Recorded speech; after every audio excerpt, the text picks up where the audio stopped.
kemana, nggak ada planning sama sekali, nggak ada persiapan gitu kan. Akhirnya kita kayak diskusi lah, akhirnya dibentuklah di ujung genteng gitu. Jadi teman kamu yang ngobrol sama ODGJ ODGJ itu? kayak soalnya tuh kayak udah akrab dengan suasana kayak gitu. Nggak lama sekitar setengah jam, normal lagi, dia tiba-tiba pergi lagi ke ini gazebo. Saya tanya-tanya lah, tadi lu kenapa? Kok tiba-tiba bangun tidur langsung jalan pergi kayak gitu, kenapa? Nanti dah gue ceritain, ini kita cabut dulu dari sini.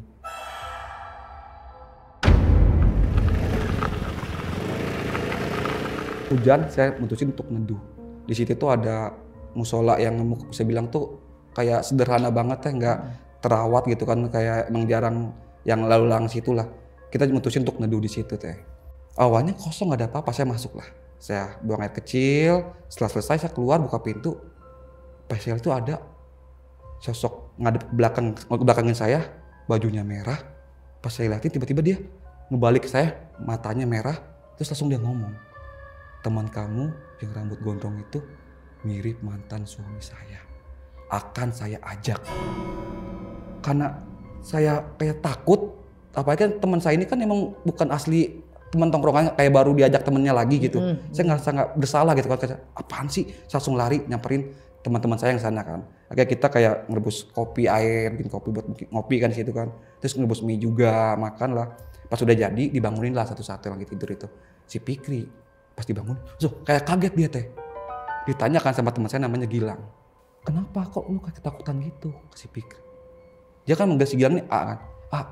Tadi Fikri mimpi ada cewek rambutnya panjang ngajak Fikri pergi. Katanya Fikri itu suaminya dia.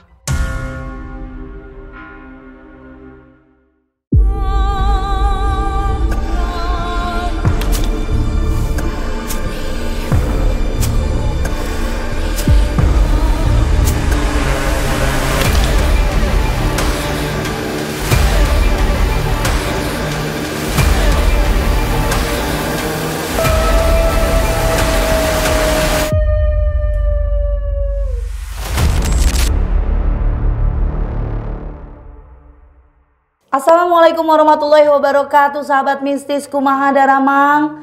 Alhamdulillah, terima kasih selalu support channel Ria Puspita Official.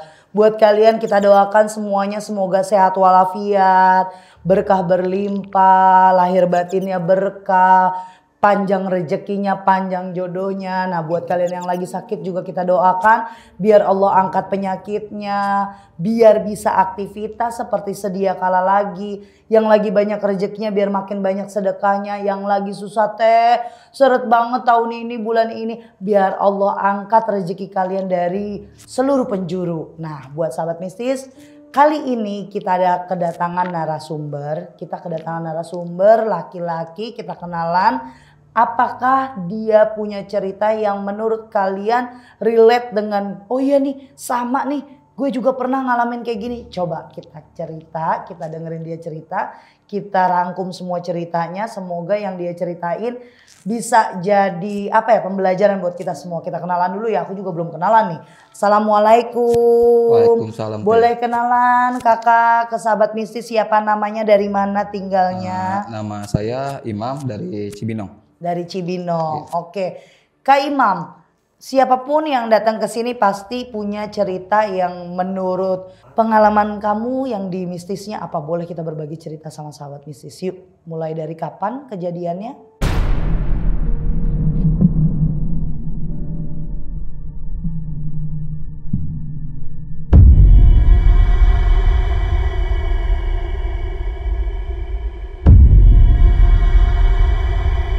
Jadi cerita itu di tahun 2022 teh, H+3 Idul Fitri.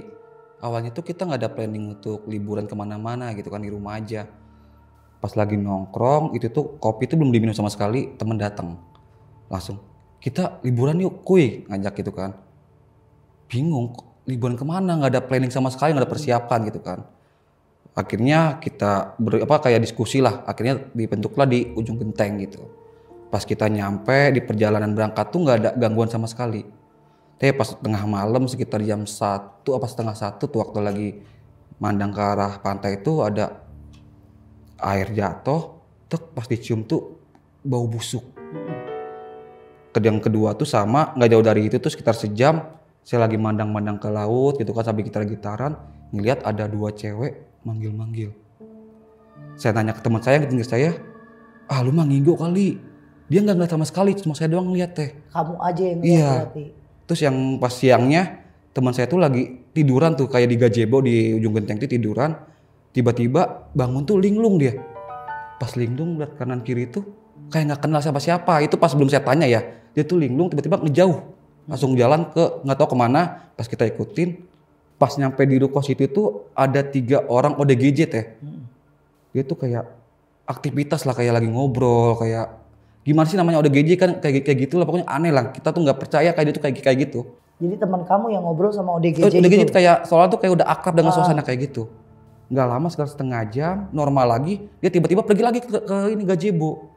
Saya tanya-tanya lah, tadi lu kenapa? Kok tiba-tiba bangun tidur langsung jalan pergi kayak gitu, kenapa? Nanti dah gue ceritain, ini kita cabut dulu dari sini. Kayak kita cabut dari ujung genteng tuh, pas di motor baru gue tanya-tanya kan. Pas tanya-tanya, lu kenapa tadi? Waktu gue tidur, gue tuh ngedenger bisikan, kalau kamu tidur benar, kalau kamu bangun salah. Dan itu tuh berulang-ulang terus dia mendengar tuh teh. Pas Jadi udah itu kalau kamu bangun salah. Kalau kamu tidur benar. Akhirnya pas gue bangun dia kaget teh. Gue langsung kayak hilang aja. Gue nggak tahu siapa gue. Terus gue tuh nggak tahu lagi di mana. Terus yang di sekitar gue tuh nggak tahu siapa. Akhirnya gue tanya, udahlah gue kayak coba netralin, kasihan ke dianya juga kan kayak tertekan. Akhirnya jalan lagi. Itu tuh sekitar tuh hujan, kita kan berhenti terus kan, akhirnya gantian lah. Itu tuh nggak tahu di daerah mana, Cikidang atau nggak salah tuh Cikidang di Kelapa Sawit ya kalau nggak salah. Itu tuh pas saya dibonceng udah gantian kan, saya dibonceng, saya tuh ngeliat kayak badan gede tinggi, matanya tuh merah teh, ngeliat ke saya. Pas saya liatin tuh dia kayak marah awal mulanya. Udah marah, saya coba nenangin diri, mungkin itu kayak capek kali kan, emang udah perjalanan jauh kan, capek. Saya coba netralin lagi, jalan lagi. Pas saya ngeliat sekitar itu kayak ada perbatasan, kayak jalan, kayak ada apa sih namanya, kayak rambu-rambu gitu yang kecil-kecil pinggir jalan tuh kayak hitam kuning. Itu tuh ada sosok anak kecil kayak jorok lah, kayak beringus kayak gitu, belendir kayak gitu, dia nyebrang jalan teh. Saya sempat ngagetin teman saya yang bawa motor ini. Pul, hati-hati ada yang nyebrang. Lu ngigo lu ya, lu ngaco gitu kan kata dia. Itu serius ada yang nyebrang. Gue tadi ngeliat anak kecil, itu tuh penampilannya tua, jorok. Emang lu gak ngeliat? Enggak. Lagi-lagi kamu doang yang saya ngeliat? doang ngeliat teh. Saya coba, ini kenapa? Awal mulanya kok bisa saya terus yang kena gitu kan. Pas udah saya cobain netral lah, mungkin itu kebetulan karena saya capek halusinasi. Saya coba kayak nenangin diri kan. Itu hujan, saya mutusin untuk neduh. Di situ tuh ada musola yang bisa bilang tuh kayak sederhana banget teh, nggak terawat gitu kan, kayak emang jarang yang lalu lalang situ lah. Kita mutusin untuk neduh di situ teh. Pas lagi neduh turun itu turunan gitu kan, kita tuh turun satu-satu kayak nahan motor lah biar ngalitin karena bekas gerimis kan. Nurunin, akhirnya kita parkir lah. Yang lagi itu pada berhenti kayak istirahat, kayak bas sepatunya, tiduran lah di musola itu di pelataran. Saya mutusin untuk ke kamar mandi. Ya kan, ke kamar mandi, saya jalan, itu tuh lurus, baru pintu, kesana itu kebon. Pas saya jalan, awalnya kosong gak ada apa-apa, saya masuk lah. Saya buang air kecil, setelah selesai saya keluar buka pintu. Pas saya itu ada sosok ngadep ke belakangin saya, bajunya merah.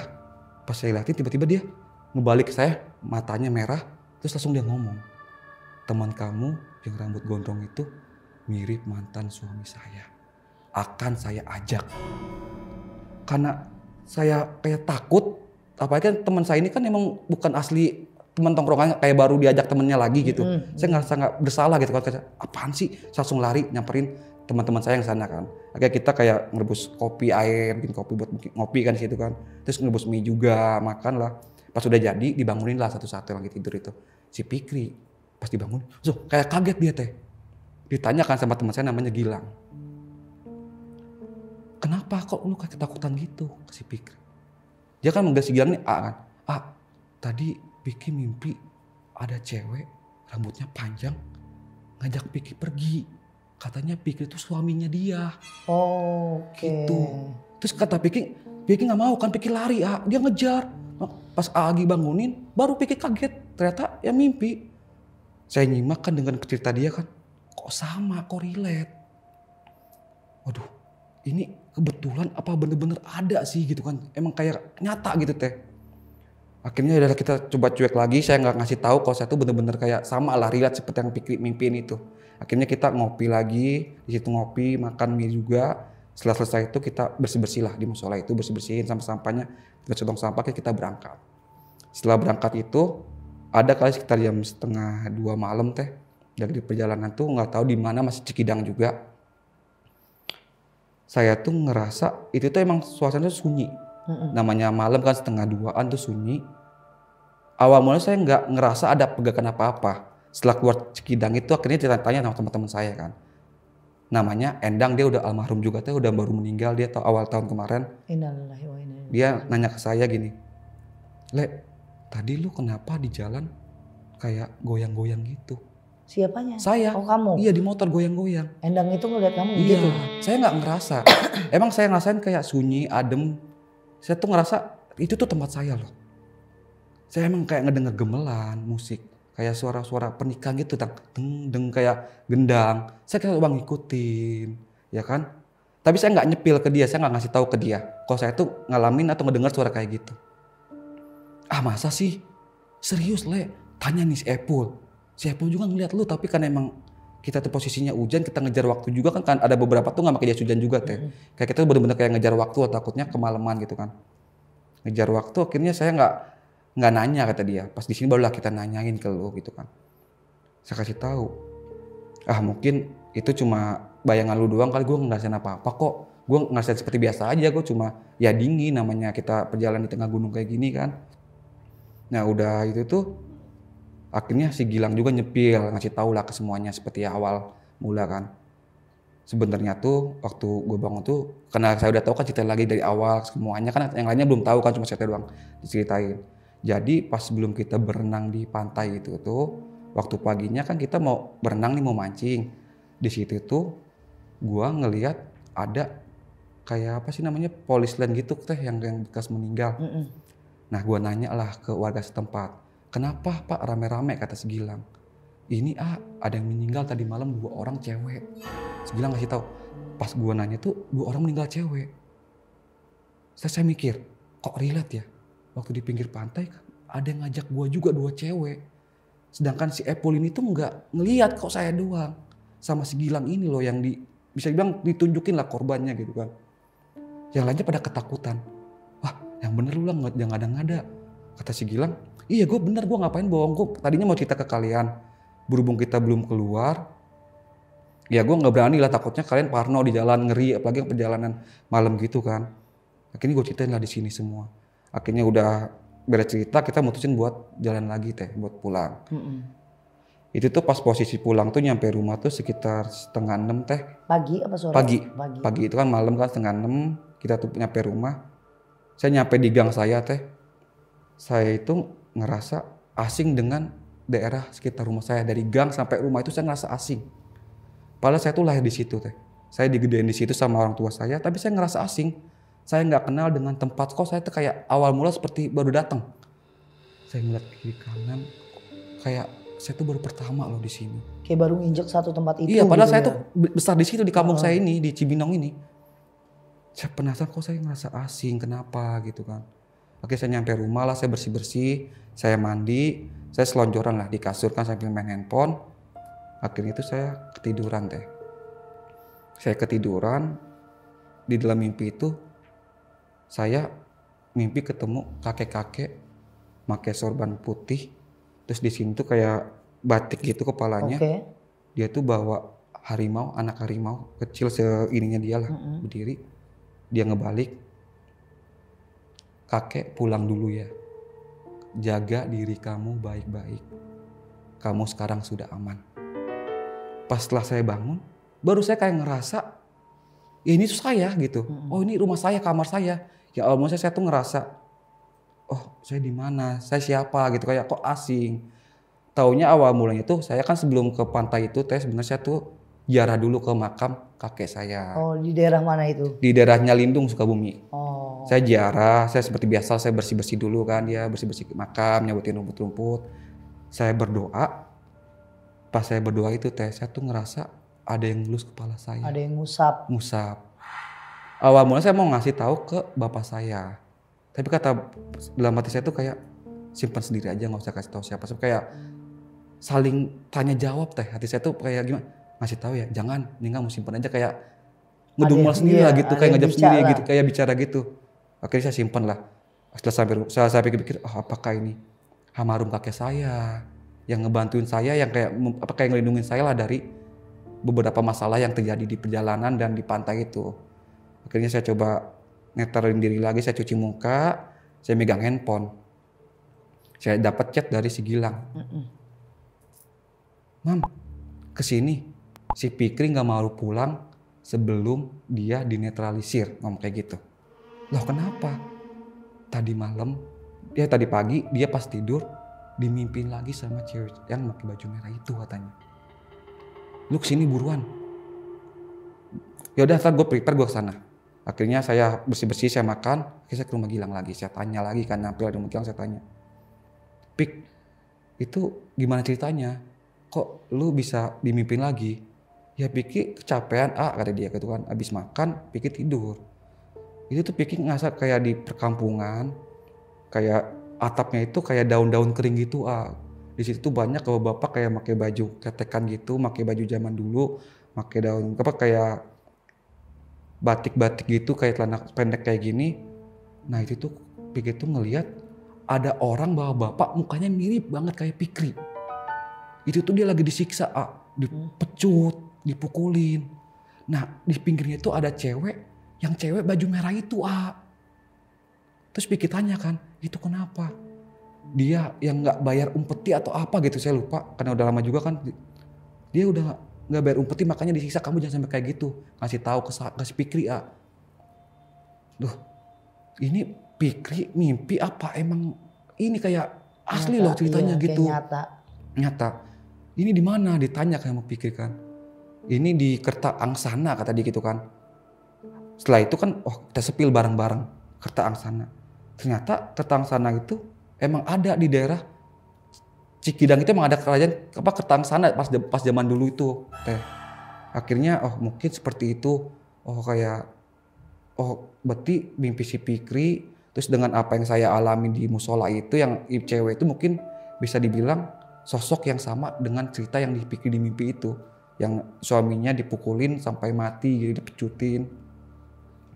Akhirnya udah kayak coba dipanggil lah orang kayak ustadz setempat, dinetralin. Nah awal mulanya itu pengen bawa si Fikri ini. Nah si Fikri ini karena dia tuh cuek teh, tapi nggak berhasil lah, makanya ngeganggunya ke saya sama ke Gilang. Karena bisa bilang tuh saya tuh kayak lebih parnoan lah, penakut. Jadi kayak lebih ke saya, dikodenya ke saya segala macem. Terus yang paling saya ngeri itu teh, si Gilang ini bilang kan, Mam, lu mau tahu nggak waktu lu lagi gitar-gitaran itu yang ada yang ludah gitu, gue kan baru datang gitu kan, beli arang. Pas gue nyampe itu, yang dari atas itu dia tuh ngelihat ada cewek lagi gini teh, netes air liurnya. Netes ke saya, itu saya sangkutin lagi. Lang, lu jangan nakut-nakutin, kata saya teh kan. Yang lu bilang itu gue ngerasa emang bener tuh sama si Apple ini, pas gue lagi gitar-gitaran ada air netes.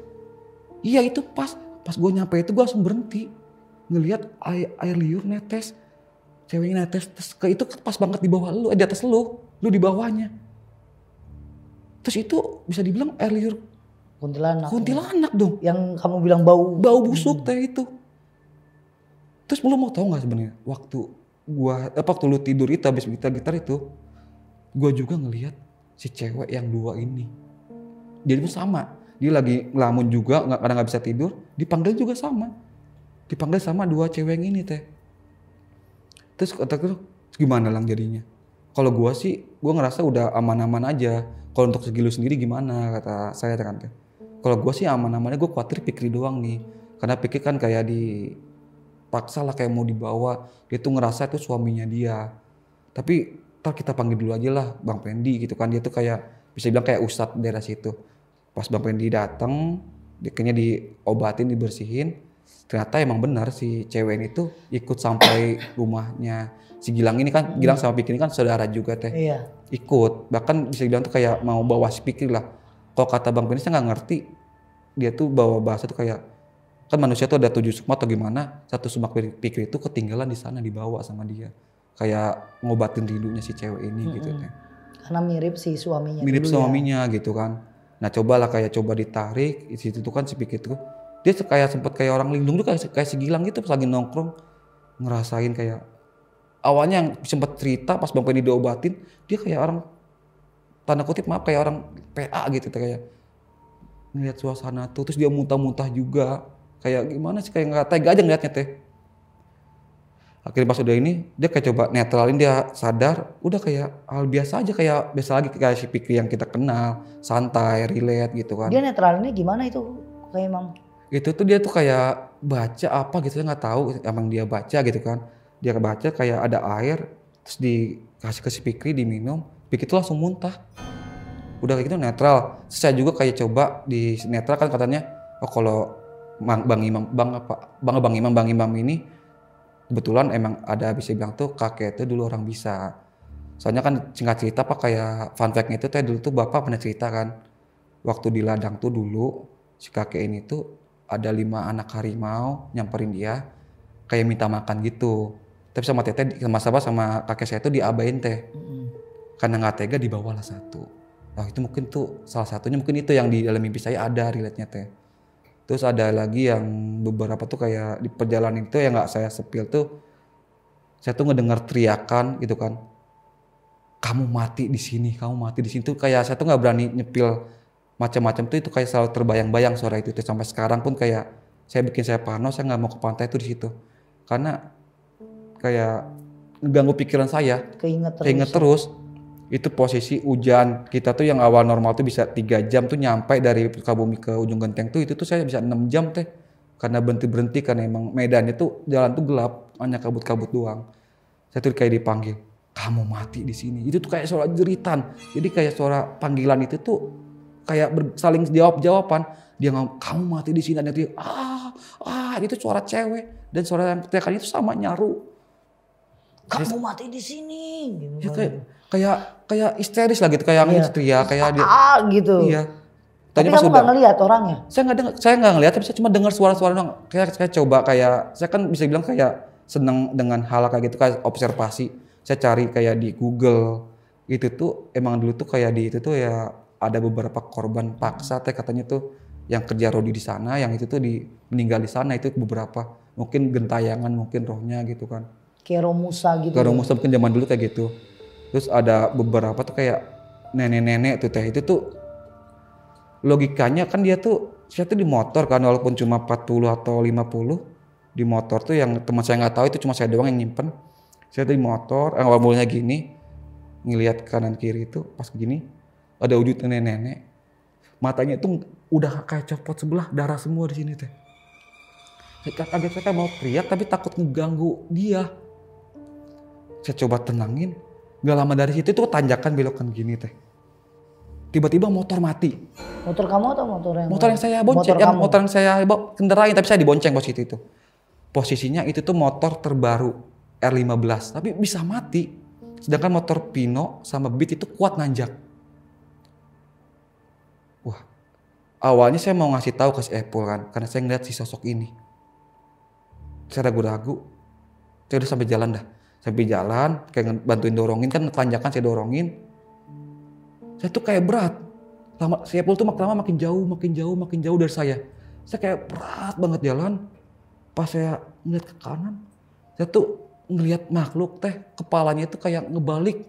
Jalan tangannya tuh gini, ngebalik dan langsung teriak ke arah saya. Pas lagi gini, saya langsung kayak mau lari tapi nggak bisa lari. Nge-freeze jadi. Nge-freeze, mau lari tuh nggak bisa. Itu tuh kayak dia tuh kayak makin deket. Akhirnya saya coba lari, nyampe lah di tempat teman-teman saya nungguin saya di akhir tanjakan, nungguin kan dia di situ kan. Lu kenapa lu lari gitu? Lah di bawah lu nggak capek lari? Gue ngerasa lari aja enggak, kata gue kan, nggak gerak-gerak, malah gue di tempat ngerasanya. Gue ngeliat lu dari bawah lari kenceng. Coba tarik napas, nenangin diri lagi, santai. Lu kenapa? Kata si Epo. Gue nyuruh lu buat dorong motor gue gitu kan, bantuin gue. Kok lu malah diem? Terus lu lari di tempat. Kata dia gitu. Gue mau cerita kan, nggak jadi. Kita coba biar kondusif dulu, takutnya semua itu pada parno. Akhirnya kita jalan lagi kan. Oh ini pas menuju ke... Itu pas jalan pulang itu, kalau pas berangkat itu nggak ada kejadian sama sekali teh. Itu tuh semua kejadian itu pas lagi nyampe di pantai, terus pas mau jalan pulangnya semua itu dicecernya di situ semua teh. Berapa hari jadinya kamu? Atau jadi cuma kita tuh aja? PP berangkat tuh jam 10 malam dari Citerap, di rumah si Gilang ini Citerap, nyampe di Nyalindung itu jam 3 subuh teh. Nah jam 3 subuh nyampe, kita tuh istirahat dulu lah. Barulah pas jam setengah 6 itu dibangunin sama bapak saya untuk ziarah kan. Akhirnya kita berangkat tuh jam 10 pagi berangkat ke Ujung Genteng. Nyampenya itu jam setengah 6 di Ujung Gentengnya. Awal mulanya itu kita nggak ada gangguan sih, tapi kayak kita tuh disasarin. Disasarin ke pantai Buaya kalau nggak salah. Itu tuh nggak ada siapa-siapa. Ada salah satu bapak kayak keluar dari dalam hutan, nyamperin kita tuh, dia nggak pakai baju, celana pendek. Ini bukan tempat yang mesti kamu kunjungin, kamu pergi sana. Saya diusir kayak gitu dengan tatapan tajam. Lang gimana nih? Ya cabut aja. Akhirnya saya sama Gilang cabut lah. Akhirnya kita nyampe tuh jam setengah 6 tuh nyampe Ujung Genteng. Setengah 6 sore nyampe di Ujung Genteng. Setelah nyampe itu kita foto-foto lah seperti biasa teh, foto-foto. Baru nyari tempat. Nah tempatnya itu emang kita tuh kayak ngecamp lah. Kita tuh bawa kompor portable. Terus bawa tenda kecil juga satu tapi. Nah kita tuh nyari tempat lah. Karena kita kan gak nyewa villa atau tempat penginapan ya. Kita pengennya kayak nikmatin suasana pantai, pinggir pantai gitu. Kita ngecamp lah di bawah pohon. Nah pohonnya itu yang tadi itu yang ada kuntilanak yang netes itu. Akhirnya udah saya ngeliat satu itu kejadian netes, terus saya ngeliat si cewek manggil saya 2 orang. Terus saya tuh pulang? Gitu nggak pulang, saya tidur dulu, tidur. Nah akhirnya kita tuh bersih-bersih lah pas sampai pagi, bersih-bersih. Karena kita foto-foto buat ngambil sunset kan, foto-foto. Nah si Gilang ini kita nggak tahu tuh kemana. Taunya pas saya bilang tadi kan akhirnya dia tuh tahu ada yang mati, itu tuh 2 orang cewek meninggal di situ, ke bawah arus taunya. Berarti 2 cewek yang menghantui saya sama Gilang ini bisa kemungkinan tuh orang yang cewek tadi. Cewek itu. Nah kalau Fikri tadi nih, kita bahas Fikri lagi ya, kita ke belakang. Fikri tadi setelah dinetralisir itu gak ada gangguan lagi atau udah selesai? Kalau sampai sekarang tuh saya nggak ada omongan apapun. Terakhir itu kejadian itu dia tuh kayak mimpi balik ke alam si yang mirip muka Fikri ini yang dipecutin karena nggak bayar umpeti kayak dia gitu. Berapa lama itu dia mimpiin itu? Dia tuh dari kejadian itu 2 hari antara itu udah 1 atau 2 hari saya udah lupa juga. Pokoknya saya tuh sudah buru-buru karena Fikri tuh nggak mau pulang sebelum tubuhnya dinetralisir gitu. Kalau untuk saya sendiri sih alhamdulillah nggak ada gangguan berarti, saya cuma kayak ngerasa ya itu kakek saya ya udah ngelindungin saya alhamdulillah tuh di situ teh kayak nggak ada gangguan berarti lah. Terus ada yang beberapa juga kayak si Gilang ini pun itu dia taunya dia kan nggak cerita detail kan ke semua itu kan, emang yang dekat itu saya doang kan. Kayak emang udah bestie lah kalau yang zaman sekarang. Dia tuh cerita dia tuh sebenarnya tuh pas lagi mimpi itu dia tuh ngelihat 2 cewek pakai baju serba hijau 2, terus pakai di sini tuh kayak ada manik-manik warna merah kayak gitu kan. Nah itu tuh manggilin dia, nama dia Gilang tidur. Yang satu lagi ngomong jika kamu tidur benar, jika kamu bangun salah. Itu tuh berulang terus. Kayak orang dihipnotis jadi ya, tapi udah. Di alam yang nggak tahu di mana. Nggak tahu dia tuh di mana. Dia pasti lagi capek kan, kita habis kayak ngambil pantai itu kan ngambil ikan berenang di pantai itu ada juga foto-foto kita, beberapa foto-foto di sana teh. Itu kayak emang ya gitu kayak di luar logika kita tapi relate gitu teh. Ya saya kayak gimana bersyukur juga itu bukan saya gitu. Kalau saya mungkin belum tentu juga saya bisa kuat gitu kayak bergaul sama ODGJ yang kita orang biasa tiba-tiba nggak paham bisa kayak masuk ke wilayahnya mereka kayak melakukan aktivitas bersama loh gitu teh. Kayak nggak relate aja lah, kayak nggak percaya itu tuh kejadian saya loh. Yang awal mulanya nggak ada planning untuk jalan-jalan. Kita tuh biasa cuma nongkrong doang, mabar, main game bareng kan berlima kan. Di situ tuh ada saya, Gilang, terus Fikri, Epo, Engko, sama si Endang. Kalau Endang ini dia tuh baru meninggal juga awal tahun tuh bulan Januari kemarin, dia meninggal juga ya itulah.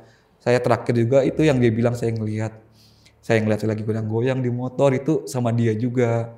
Bisa dibilang ya teman satu perjuangan lah, liburan bareng yang emang pelajaran buat saya lah gitu teh. Nah, Kak Imam, mungkin nggak kalau kamu atau ada salah satu teman-teman kamu bawa sesuatu barang gitu atau apa yang bikin kamu keganggu? Atau memang apa kejadiannya sampai akhirnya kamu tuh, oh ya gue baru tahu kalau ini tuh ada gangguan gitu. Ya saya baru ingat sih, untung Tete nanya ini kan, saya baru ingat. Tapi kalau malamnya itu kita belum tahu siapa ya. Pas siangnya ini pas kita ngambil ikan tuh kita kan kayak bawa jaring gitu. Teh ntar ada juga fotonya itu tuh bawa jaring. Si Epul ini dia tuh dapat kayak batu teh. Warnanya itu apa sih kayak warna, kalau kata orang itu abu-abu tapi kayak kalau digerakin gitu ada airnya teh di dalam. Itu tuh dibawa sampai ke rumah sama si Epul. Oh, dibawa pulang. Dibawa pulang gitu. Jadi yang lain nggak ngebawa ke sana, tapi yang dari sana malah dibawa pulang. Iya, dibawa ke rumah. Bahkan sama si Epul ini dijadiin cincin gitu sama dia. Nah kita nggak tahu lah, mungkin itu emang efek bawa cincin itu tuh apa nggak tahu kan. Mungkin karena Teteh ngasih nanya ke saya, jadi saya inget, oh apa bener ya gara-gara batu itu. Saya nggak kepikiran itu bisa jadi imbas juga ya Teh, ternyata. Apa yang dibawa dari tempat mereka dibawa ke tempat kita tuh kayak berpengaruh di situ. Sebenarnya kalau ditanya berpengaruh enggak ya pasti berpengaruh. Kayak kita di gunung kan nggak boleh bawa apapun yang ada di sana. Ya kalau emang nemuin sesuatu di sana ya udah kembaliin di sana aja atau cukup dilihat udah selesai. Karena kita bawa barang yang tidak baik ke sana pun jadi malapetaka. Siapa tahu penghuni di sana kan kita hidup berdampingan gitu. Nah kalau untuk batunya sampai si batu masih ada sampai sekarang. Kalau saya sih udah gak ketemu sama Saiful ini sekitar sebulan karena emang saya kerja juga kan kebetulan. Kalau terakhir tuh dia masih sering pakai, dicincinin malah di kayak pakai apa warna emas gitu. Ini warnanya bagus nyala, kayak nyala gitu, dia kayak gerak si batunya ini kayak ada airnya di dalam. Terus yang saya ingat lagi almarhum Endang ini awalnya niatnya itu dia tuh nemu handphone teh. Handphone. Emang sebetulnya itu sebelum pagi-pagi itu pas kita foto-foto itu ada dua pasangan berantem. Saya tuh nggak tahu tepatnya ceritanya tuh kayak gimana. Entah emang si ceweknya ngebanting handphone, akhirnya si ceweknya lari, si cowoknya ngejar. Saya nggak tahu ceritanya gimana. Si Endang ini bilang ke saya, "Le, gua nemu handphone nih tapi lu diem-diem ya." Saya emang ngelihat ada yang berantem tapi saya nggak ngeh gitu. Itu tuh emang karena dia ngebanting apa gimana nggak tahu. Nih handphonenya. Itu pun dibawa pulang dan dijual sama si Endang, sama almarhum Endang ini. Saya nggak tahu itu emang bener. Ya kita mudah-mudahan si Endang tuh emang baik-baik aja lah di sana gitu. Tentunya takutnya ada imbas tuh handphonenya bukan handphone bener-bener nyata, takutnya handphone tanda kutip tuh kayak gitu loh takutnya, apalagi dijual kan, dibuat makan, apalagi buat sehari-hari. Saya kayak kepikiran lagi ternyata ada imbasnya ke sana juga kali ya gitu. Nah, cuma kamu setelah kejadian Fikri yang terakhir, terus kamu udah mulai ya udah aman lah jalanin semuanya. Itu kamu ngerasa ada gangguan-gangguan lagi atau udah di diri kamu cukup pas perjalanan pulang aja? Kalau saya sih kayak gangguan sih nggak ada Teh. Tapi kalau karena saya tuh kan rasa penasaran saya tinggi kan. Saya tuh kayak coba searching gitu kan. Ada apa aja gitu kayak di ujung genteng ini, terus di Cikidang tuh yang horor tuh di mana aja gitu kan. Itu tuh saya selalu kebayang tuh yang makhluk besar tinggi, matanya itu merah itu selalu kayak deket banget sama muka saya kayak berhadapan-hadapan gitu Teh. Selama saya inget kayak cari motor, saya ngeliatin situasi sekitar tuh itu selalu muncul di benak saya tuh kayak deket banget gitu. Yang lainnya udah gak ada itu doang paling yang kayak mengganggu pikiran. Kok itu sampai saat ini pun kejadian 2022 sampai tahun sekarang 3 tahun saya udah kayak gue kayak gak akan deh ke pantai lagi, apalagi ke temen ngajak ke gunung kayak udah gue lebih baik kalau mau liburan yang tempat-tempat jelas aja, gue gak mau jauh-jauh gitu Teh. Iya karena kalau Cikidang ya sahabat mistis, kebetulan kan kalau setiap aku mau ke Pelabuhan Ratu, jadi adik ipar aku itu keluarganya semua memang asli orang Pelabuhan Ratu. Jadi kalau kita lagi main ke sana, sowan, jalan-jalan, kan memang lewat Cikidang nih yang lebih cepat jalurnya, ya kan. Memang trek di situ satu gelap. Kalau jalanannya dulu memang nggak bagus nih, agak berlubang dan lain-lain. Tapi setelah Lebaran kemarin, saya pulang ke Pelabuhan Ratu, udah mulai bagus di Cikidang jalanannya. Udah mulai ya nggak ada lubang gede, ada tapi dari trek sebelum Cikidang sampai udah Cikidang udah oke. Sebelum Cikidang aja tuh masih ada beberapa lubang, cuma nggak semuanya ya. Di sana treknya memang gelap, terus ada kebun-kebun kan, kebanyakan kebun, jadi rumah itu jauh, ya betul. Terus dia ada satu belokan letter Iya, ada S, tikungan itu ya ya. kan? Letter S di mana kalau kita nggak yang kalau jalan ke kanan lagi gitu, Jurang. letter S-nya kita bisa kalau ini yang kalau belok kan kita biasanya belok ya udah ngikutin kiri kan. Kalau dari sini kiri gitu. Kalau ini kalau nggak tahu ini ada satu gundukan jalannya agak tinggi. Jadi kalau naik mobil tuh bisa kita terbang jadinya sama kayak motor. Jadi kita harus maju gini biar nggak merosot itu. Nah kejadiannya juga beberapa bulan yang lalu sahabat saya mau pulang, rumahnya di ujung genteng. Nah dia pulang selalu lewat Cikidang, itu kecelakaan. Padahal nggak ada apa-apa, tiba-tiba jatuh guling-guling, kata dia kayak motornya keseret, tapi motornya masuk jurang. Dia sama istrinya enggak. Itu jangan bilang tanjakan yang aku ngelihat yang tangan ngebalik itu kali ya. Aku nggak tahu sih karena malam itu emang gini. Agak nikung Iya. gini pas kita langsung gini Kak. Itu emang letter S di situ satu-satunya letter S di situ. Jangan-jangan itu pas motor si Apple yang R15 tuh motor baru kan. Masa iya bisa tanyakan segitu dong mogok itu. Aduh, jangan-jangan di situ yang emang bener-bener ngebalik itu tuh kepalanya ngebelakangin gitu teh. Oke, tapi kalau dari teman-teman kamu masih ada yang digangguin nggak sampai sekarang? Kalau untuk komunikasi selanjutnya sih mereka nggak ada omongan apa-apa, cuma Berarti saya udah aja aman gitu. ya. Kayak emang udah stop di situ aja gitu teh. Cuma ya itu kita nggak tahu lah selain emang almarhum Endang ini sakit apa gimana, tapi nggak tahu udah kelanjutannya gimana. Apa emang imbas yang di situ kita nggak ada yang tahu lah walam gitu ya teh. Berarti udah selesai masalah di Udah situ, clear di jadi situ. aman-aman semuanya Aman ya. aja, iya. Ya, maksudnya kamu kembali dengan kegiatan kamu Iya. normal, terus Fikri juga, Iya. Gilang, Epul dan Iya. almarhum Endang. Iya. Maksudnya setelah kejadian itu, ya udah kalian melakukan aktivitas seperti Seperti biasa biasa, lagi. Nah, memang kalau di sini Kak Imam atau sahabat mistis semuanya mau dimanapun memang tempat itu kita berdampingan, apalagi yang namanya pesisir laut, pesisir pantai, terus kita lewat hutan-hutan yang notabene gelap, tidak ada penerangan jalan. Selain hantu, setan, iblis, siluman, kita juga hati-hati sama yang namanya begal, bener nggak? Nah, ada satu momen otak kita itu nangkapnya jadi apa yang ketrek, apa yang nyampe di otak kita kalau lagi capek kan jadinya halusinasi. Iya, parno. Nah, padahal tempat itu memang banyak kejahatan kriminal juga. Karena di Cikidang juga masih ada begal. Kan kita nggak tahu kejahatan itu terjadinya kenapa, bagaimana. Nah, kalau ini kejadian ini satu dimanapun tempat, kalau memang kita menemukan satu batu, terus kedua kita nemuin kayak misalnya keris, pisau apa. Kalau kita tahu jiwa kita tidak sanggup untuk menerima itu, lebih baik dikembalikan aja. Karena kalau memang itu jodoh kita mau ada di mana atau udah nyampe rumah tiba-tiba dia ada, berarti kita memang dikasih. Tapi kalau udah nggak tahu, kita kepancing di situ ada apa diambil teh, tapi kan kita nggak niat ngambil. Itu ngelihat ada batu, masa batu bagus nggak diambil? Lebih baik untuk mengurangi resiko, mendingan udah ditaruh lagi, dikembalikan lagi gitu. Nah, kalau untuk penjagaan di badan kamu atau yang lain, ya mungkin ada penjagaan di badan kamu, jadi kamu nggak parah, tapi kamu juga tetap masih ada halusinasi untuk melihat kejadian-kejadian itu kan. Yang walaupun relate dengan teman-teman yang lain, beruntungnya Kak Imam tidak sampai kecelakaan, Iya tidak sih. sampai luka gitu. Terus udah kayak gitu Fikri, kenapa Fikri bisa sama nih teh? Sama perempuan yang baju merah terus katanya mirip sama suaminya. Ya saya juga nggak tahu mukanya Fikri kayak gimana, muka ini perempuan kayak gimana.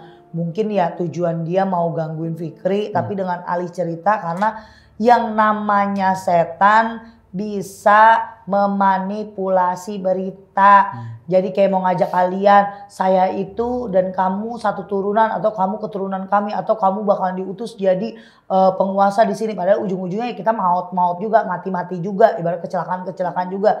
Jadi apapun yang dasarnya iming-iming dari dunia goib itu lebih baik hindari. Jadi mau Kak Imam atau sahabat mistis di luar sana yang mau jalan-jalan tetap fokus baca doa. Kalau di jalan nemu sesuatu abaikan aja, karena lebih baik kita dikasih. Kalau dikasih itu ya kalau lagi tidur tiba-tiba ada. Nah kalau kita udah nggak terbiasa dengan hal-hal yang benda-benda spiritualis, lebih baik udah ditaruh aja, digeletakin udah lupain, ibadah lagi, ngambil wudhu, udah aman.